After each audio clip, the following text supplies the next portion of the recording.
اللہ ان دعاؤں کو کبھی رد نہیں کرتا جو بے انتہا صبر کے ساتھ بار بار مانگی گئی ہوں۔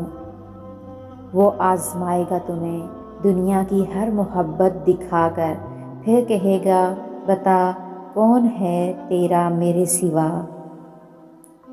یقین رکھو کہ صبر کے بعد تمہیں ایسی حیران کن نعمت سے نوازا جائے گا کہ تم درد اور تکلیف کی تلخی بھول جاؤ گے۔ اگر دنیا میں سکون ہوتا تو لوگ اللہ تعالیٰ کو بھول جاتے۔ سکون تو صرف ان لوگوں کے پاس ہے جو اللہ کی رضا کو اپنی رضا سمجھتے ہیں۔ ہر نیکی کرنے والے کی نیکیوں کا وزن کیا جائے گا سوائے صبر کرنے والوں کے کہ انہیں بے انداز اور بے حساب دیا جائے گا۔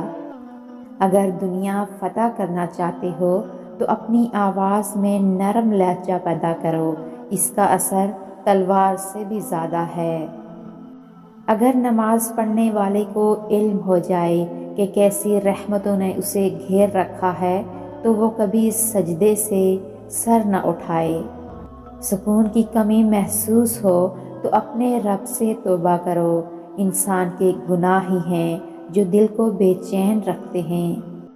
انسان کی فطرت ہے لا حاصل کے لیے روتا ہے اور حاصل کو رلاتا ہے۔ زندگی آزمائشوں کا سمندر ہے، کسی سے لے کر آزمایا جاتا ہے تو کسی کو بے تحاشا دے کر آزمایا جاتا ہے، بس کہیں صبر کی اور کہیں شکر کی آزمائش ہے۔ مشکل وقت میں ہمیشہ دعا مانگو، جہاں انسان کا حوصلہ ختم ہوتا ہے وہاں سے اللہ پاک کی رحمت شروع ہوتی ہے۔ لوگوں کی خوشیوں اور رزق پر نظر مت رکھیں، اللہ کی تقسیم پر راضی رہیں، کیونکہ اللہ سے بہتر کوئی تقسیم کرنے والا نہیں ہے۔ کسی کا کردار تمہاری ذمہ داری نہیں ہے، کسی کی ذات تمہارا ٹھیکہ نہیں ہے، جو تم ہو وہ بس تم خود ہی ہو۔ اپنے آپ پر توجہ دو، لوگوں کے بارے میں زیادہ وہی سوچتے ہیں جن کی اپنی کوئی ذاتی زندگی نہیں ہوتی۔ تکلیف میں صبر سے کام لو، کیونکہ سونے کو آگ سے آزمایا جاتا ہے اور مومن کو تکلیف سے۔ اللہ تعالیٰ جو چاہتا ہے وہی ہوتا ہے۔ نبی پاک صلی اللہ علیہ وآلہ وسلم نے فرمایا، اگر دنیاوی زندگی میں تمہیں کوئی مصیبت اور تکلیف پہنچے تو یہ مت کہو کہ اگر یوں کر لیتا تو ایسا نہ ہوتا اور اگر یوں کر لیتا تو ایسا ہو جاتا، بلکہ یہ کہو کہ اللہ تعالیٰ کی تقدیر اور چاہت یہی تھی۔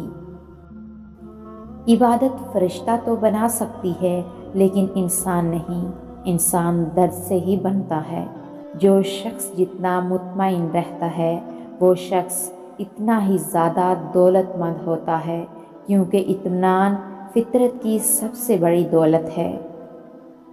اگر تم اپنے رب پر بہت بھروسہ رکھتے ہو تو یہ بھی جان لو کہ تمہارا رب اس بھروسے کو کبھی ٹوٹنے نہیں دے گا۔